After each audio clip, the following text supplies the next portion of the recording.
Pasig City will be a smart city. We will maximize the use of technology and innovation to improve the quality of life of our people in a sustainable manner. First order of the day, Pasig should be a connected city. Dapat may Wi-Fi connection ang mga mamamayan.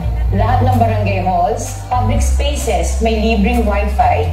Priority natin ang digital governance. Lahat ng services sa City Hall, online na. Lahat ng proseso, permit at payments, online na din. Ang healthcare service natin, smart dapat.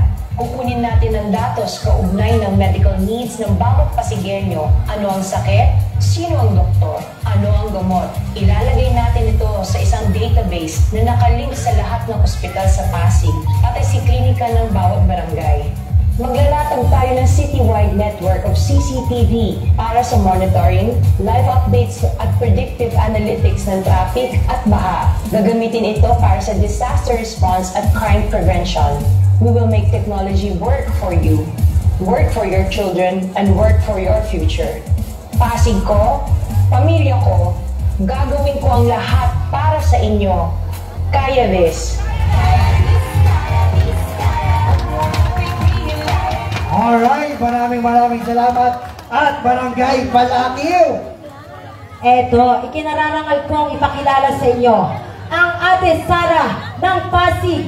May malasakit at pagmamahal sa kapwa Pasigenyo, handang tulungan kahit sino, handang ipaglaban at ipanalo ang bawat Pasigenyo. Ang susunod na mayor ng lungsod ng Pasig, Ate Sara Diskaya!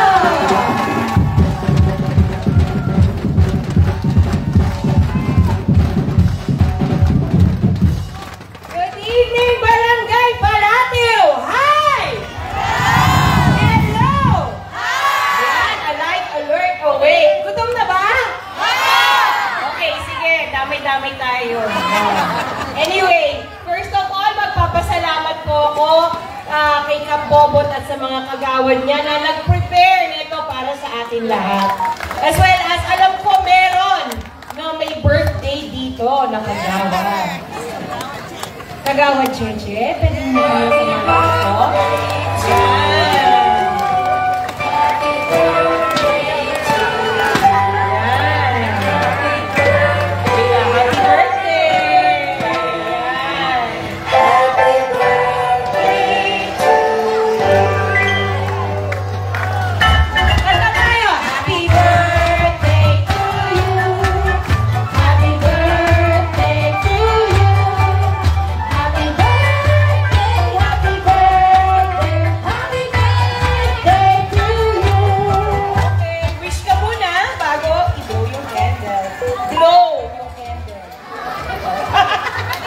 Sorry, magaling ka mag-blow, alam ko.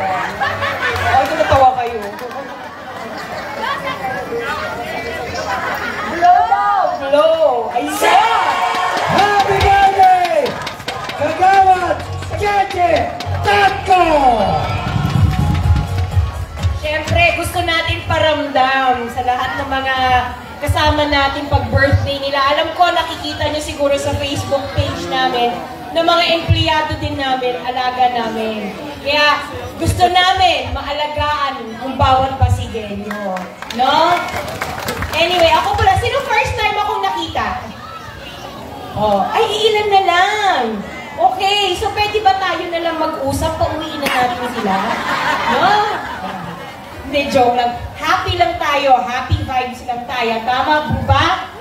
Yan. So ako pala si Ate Sara. Isa ako sa may-ari ng St. Gerard Construction na mas kilala nyo. Tama? Yung isang may-ari yung aking better half, si Curly Diskaya. So, nasa bahay siya ngayon. Siya muna yung nag-aalaga sa mga anak namin habang nandito ako. Nakasama kayo. Maraming salamat sa napaka-warm welcome ng mga taga-Balatiw. Ang sarap pala nyo magmahal. Tama ba? No? Ang sarap nyo magmahal. Kahit kaninang umaga, talagang binuksan nyo ang mga pinto nyo para i-welcome ang buong team Kaya This. Maraming salamat sa inyo. Kami, ang pangarap ng isang Ate Sara, sino naka-join ng medical mission natin dito? Naka-join kayo. May binayaran kayo? Wala, no? Free lahat. Ang sarap pag free, no? No, hanggang gupit, hanggang mani-pedi. Gusto natin, no? Ang pangarap natin, magkaroon ng isang ospital na nandun na may libreng serbisyo sa Pasigueño. Na-inspire kami kasi kay Gob Tamayo, na taga South Cotabato. Pwede niyo siyang i-research.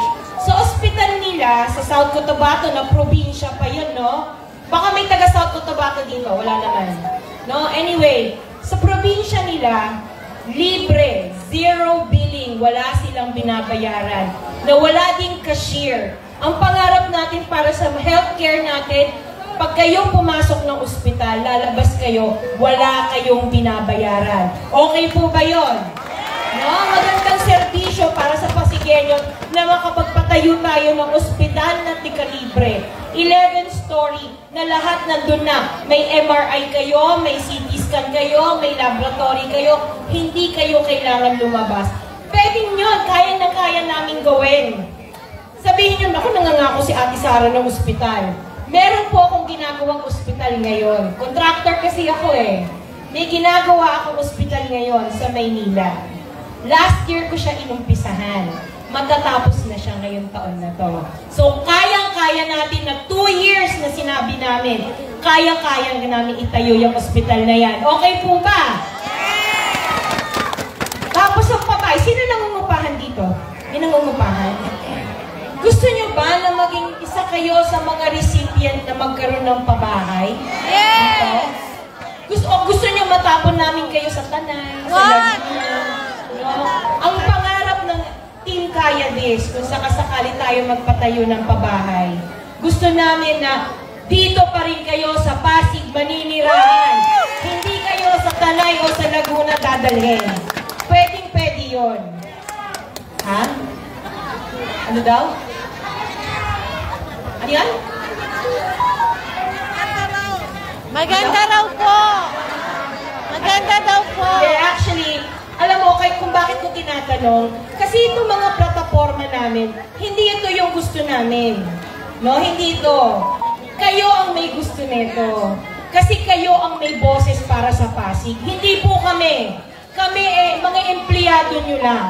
No, nag-a-apply kami ng Team Kaya This na maging empleyado nyo na maitupad ang mga hingi-hingi nyo dito sa Pasig.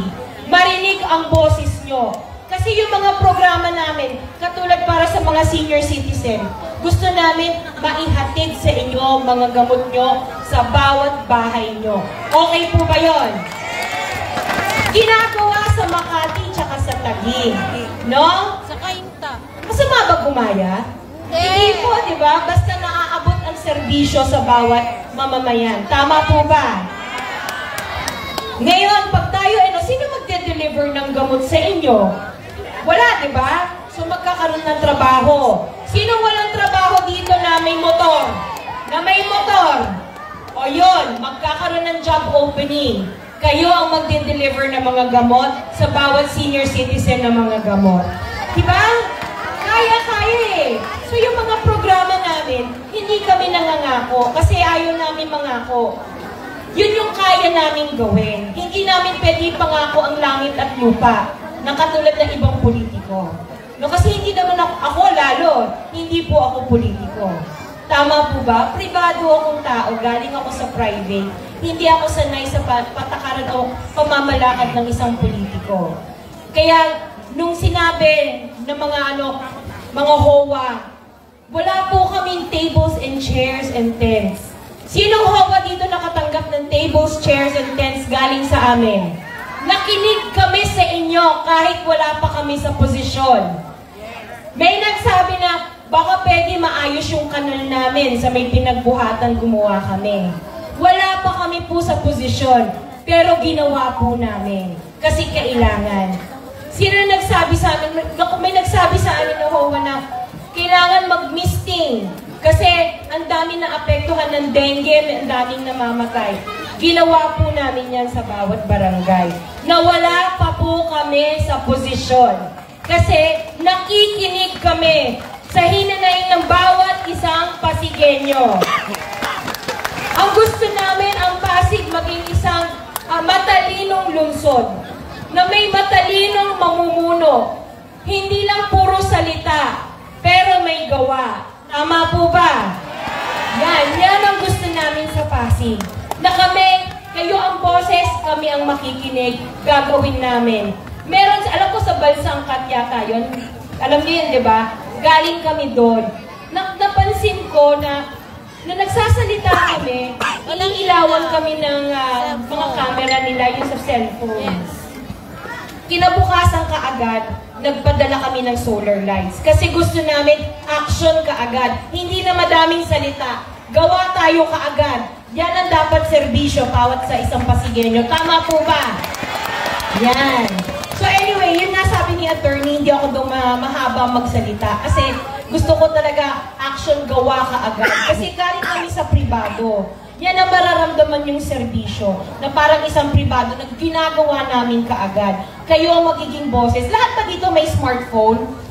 Lahat may smartphone ba? May cellphone? Yes po. Hindi ako magpaparaphone.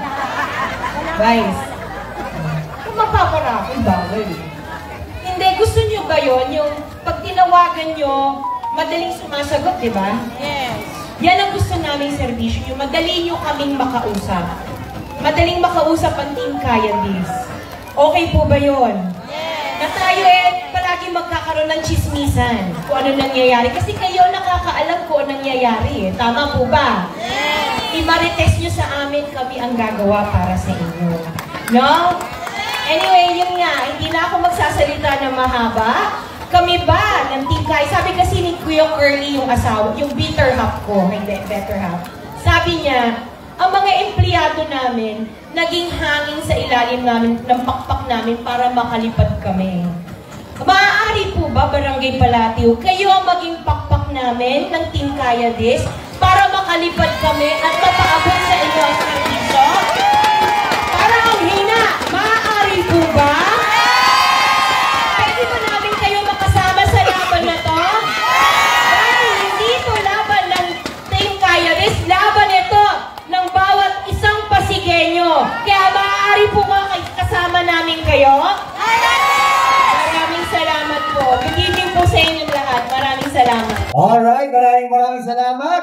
Mayor Sara Tiskaya. Inimbita ko si Mayor Samson. Vice Mayor Iyo Carujo.